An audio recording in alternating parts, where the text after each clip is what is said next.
le cold calling. Rien que l'idée peut donner des frissons à des commerciaux.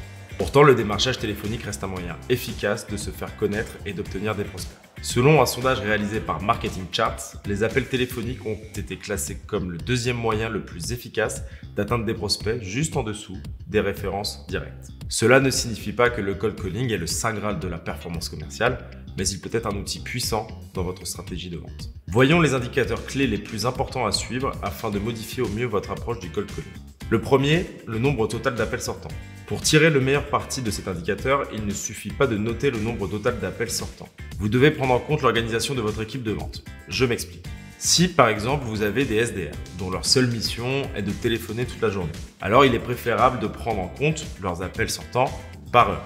Si au contraire, vous dirigez une petite entreprise et que votre équipe de vente assure également la fonction de service client, il est préférable de prendre en compte leurs appels sortants, mais par semaine. Le nombre total d'appels sortants s'avère être un bon moyen très simple d'évaluer la motivation de votre équipe de vente. Mais ce n'est pas le seul indicateur à prendre en compte. Second indicateur, le temps moyen d'appel. Combien de temps chaque commercial passe-t-il en moyenne par appel? C'est le plus important si vous pouvez analyser dès le premier contact téléphonique avec un client. Par exemple, si vous constatez que votre équipe consacre beaucoup de temps au premier appel mais obtient de mauvais résultats, il est temps de changer de discours. Pour garder la trace des premiers appels, vous pouvez utiliser un système qui vous permet de marquer et d'étiqueter les appels. C'est ce que Ringover est fier de proposer. Ensuite, le taux de réponse aux appels.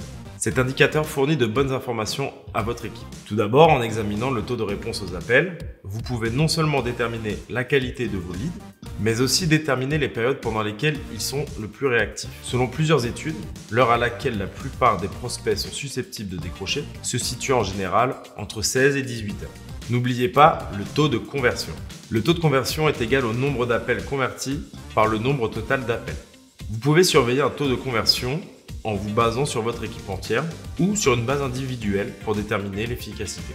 En général, à partir de prospects qualifiés, un bon taux de conversion se situe autour de 10%.